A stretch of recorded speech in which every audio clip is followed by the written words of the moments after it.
Entre pergaminhos antigos, reis esquecidos e palavras que atravessaram séculos, existe uma profecia que muitos dizem apontar direto para Jesus, enquanto outros juram que tudo não passa de leitura forçada. E é aí que mora o mistério que instiga nossa curiosidade e mexe com quem crê e com quem duvida. Vamos descobrir o contexto histórico dessas palavras, como judeus e cristãos as entenderam ao longo do tempo e por que esse debate ainda impacta a fé, a cultura e até a forma como enxergamos a própria história. Será que, no fim das contas, uma profecia pode mesmo sustentar o cristianismo? Ou ela nos leva a perguntas ainda mais profundas sobre verdade, esperança e sentido da vida?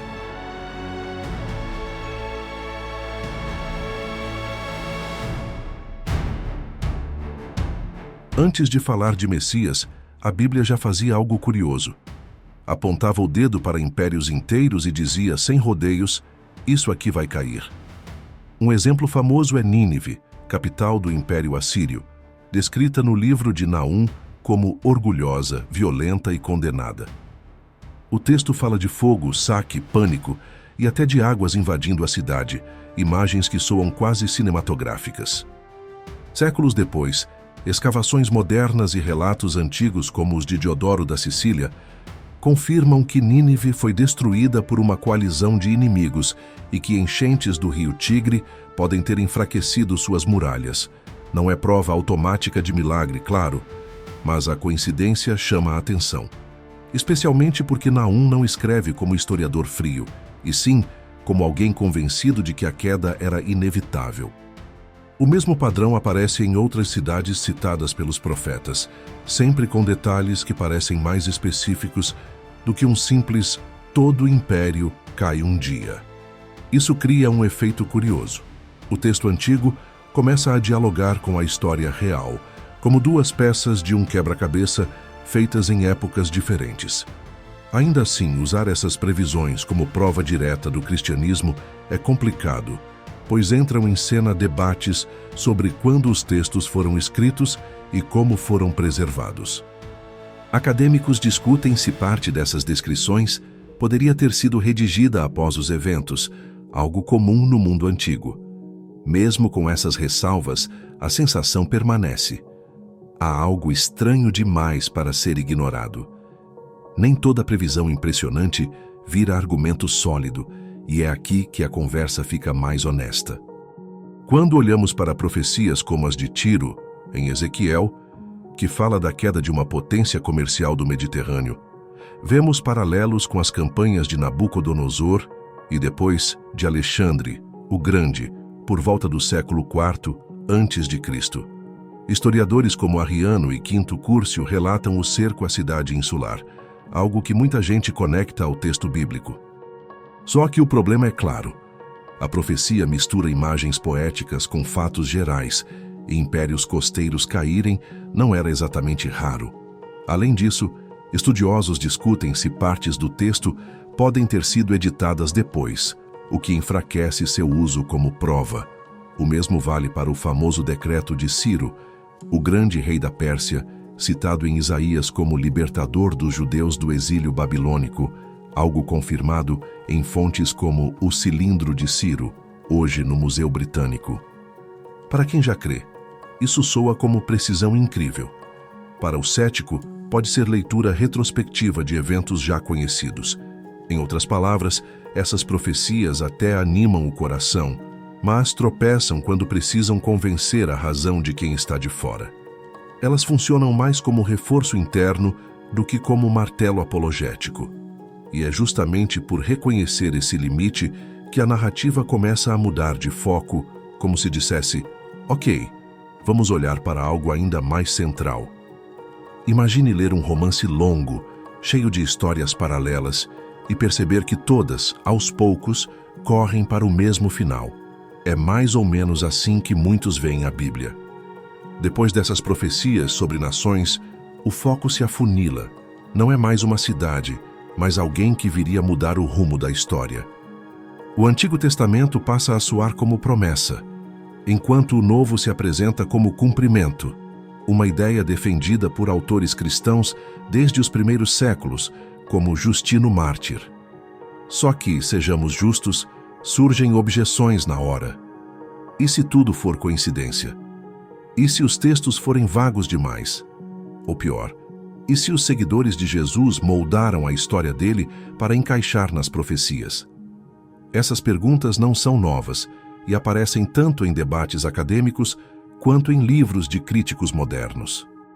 Ainda assim, a proposta é ousada, que dezenas de textos escritos ao longo de séculos por autores diferentes formem um retrato coerente de um Messias esperado.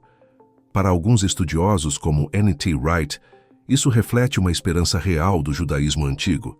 Para outros, é uma construção teológica posterior.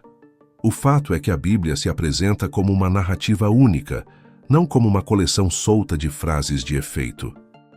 E quando esse fio condutor é seguido, ele começa lá atrás, nas primeiras páginas, como uma promessa nunca totalmente cumprida. É como ouvir uma melodia inacabada, que insiste em pedir o próximo acorde, e esse acorde começa a ecoar na própria história de Israel.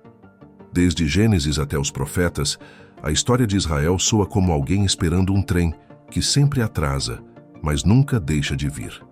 Há promessas de terra, paz e bênção, mas nenhuma se cumpre por completo, criando um clima de expectativa constante. Aos poucos, essa esperança ganha rosto, um rei da linhagem de Davi, como anunciado em 2 Samuel, capítulo 7, que traria um reino justo e duradouro.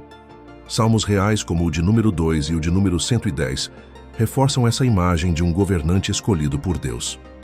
Junto disso, surge também a figura de um profeta como Moisés em Deuteronômio, e de um sacerdote eterno, como em Salmo 110. Tudo começa a convergir para uma pessoa que reuniria papéis que, na prática, nunca se juntaram em ninguém. Mesmo quando Jerusalém cai e o povo é levado ao exílio na Babilônia, no século VI a.C., essa chama não se apaga.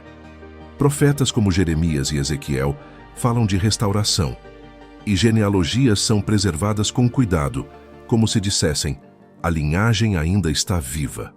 Historiadores confirmam que, após o retorno com apoio persa, a casa de Davi já não tinha trono, mas continuava na memória e na esperança popular. É como guardar a chave de uma porta que ainda não se sabe quando vai abrir. Essa espera molda a identidade do povo e atravessa gerações. Avançamos para o primeiro século e o cenário é tenso. A Judéia vive sob o domínio do Império Romano, com impostos altos e soldados por toda parte. Escritos judaicos da época, como os manuscritos do Mar Morto, achados em Qumran, mostram que muitos esperavam não um, mas 2 ungidos, um rei davídico e um sacerdote justo. Outros sonhavam com um libertador político, alguém no estilo de Judas Macabeu, herói da revolta contra os gregos no século II a.C.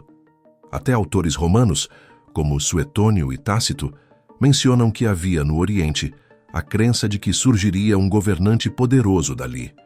Cada grupo imaginava o Messias à sua maneira, mas quase todos concordavam em uma coisa: algo grande estava para acontecer.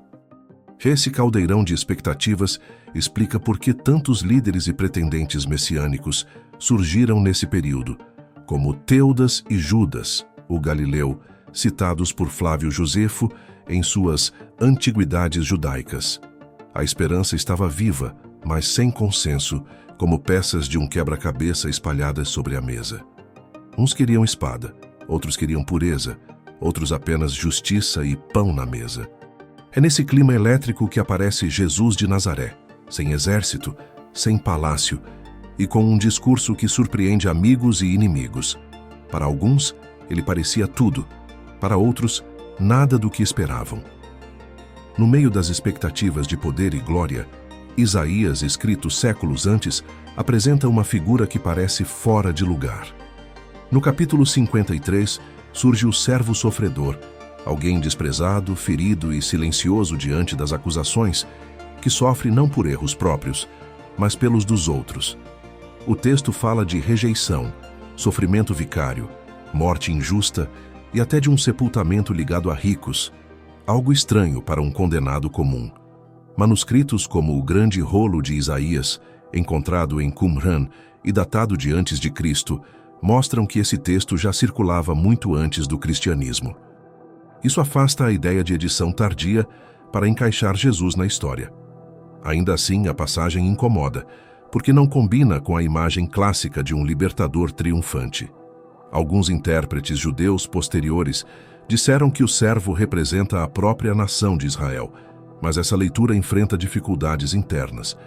O texto descreve alguém inocente sofrendo pelos pecados de outros, algo que não se encaixa bem em uma nação que, nos próprios profetas, é frequentemente acusada de culpa.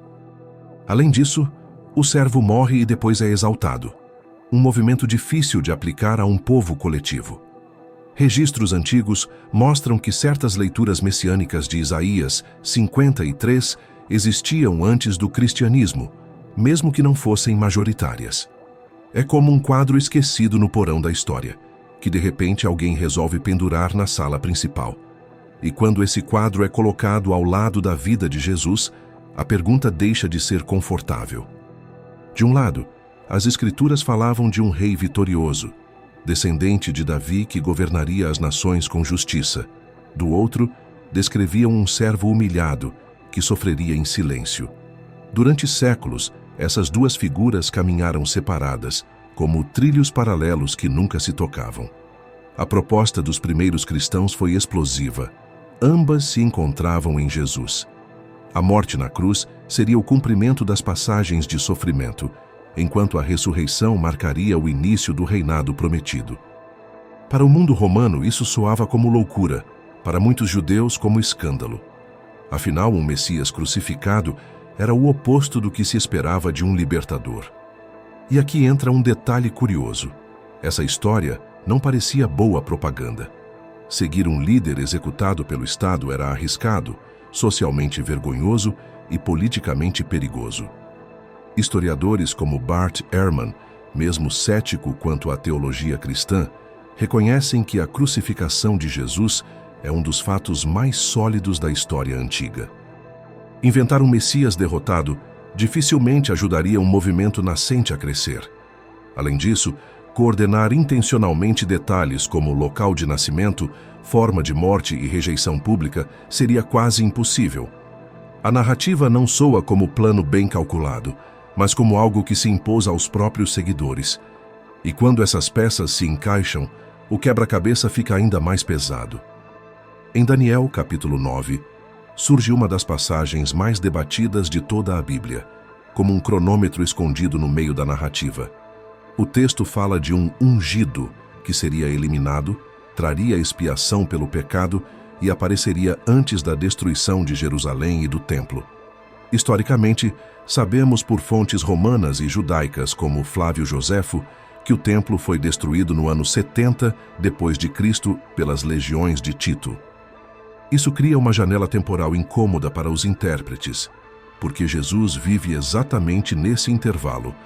É verdade que as 70 semanas geram cálculos variados e discussões intensas entre estudiosos, desde a antiguidade até hoje. Ainda assim, a conexão entre morte do Messias, perdão dos pecados e colapso do templo não passa despercebida. Quando Daniel 9 é lido ao lado de Isaías 53 e da expectativa davídica, o efeito não é de uma prova isolada, mas de acúmulo. Cada texto sozinho pode ser questionado. Juntos formam um peso difícil de ignorar, como várias setas apontando para a mesma direção. Até críticos admitem que essa convergência é, no mínimo, surpreendente. Para os primeiros cristãos, isso explicava não só quem era Jesus, mas por que sua morte fazia sentido. A história humana deixava de ser uma sequência caótica e ganhava um fio condutor de esperança. Não é à toa que essa ideia atravessou séculos, impérios e culturas. Que, no fim das contas, a pergunta que sobra não é só histórica, mas profundamente pessoal. E assim, depois de passar por cidades em ruínas, reis esquecidos, pergaminhos empoeirados e por uma figura que divide a história em antes e depois, fica a sensação de que não estamos lidando só com textos antigos, mas com uma narrativa que ainda provoca, inspira e incomoda. Talvez tudo seja coincidência bem costurada. Talvez seja fé lendo a história com outros olhos, ou talvez exista, de fato, algo extraordinário por trás dessa convergência improvável. O que é fato é que milhões de pessoas, ao longo de séculos, encontraram nessas profecias não apenas argumentos, mas sentido, perdão e esperança para a vida cotidiana. Então a pergunta que ecoa como último acorde dessa melodia é simples e profunda. Se essas palavras realmente apontam para Jesus, o que isso muda na forma como você enxerga a história e a si mesmo?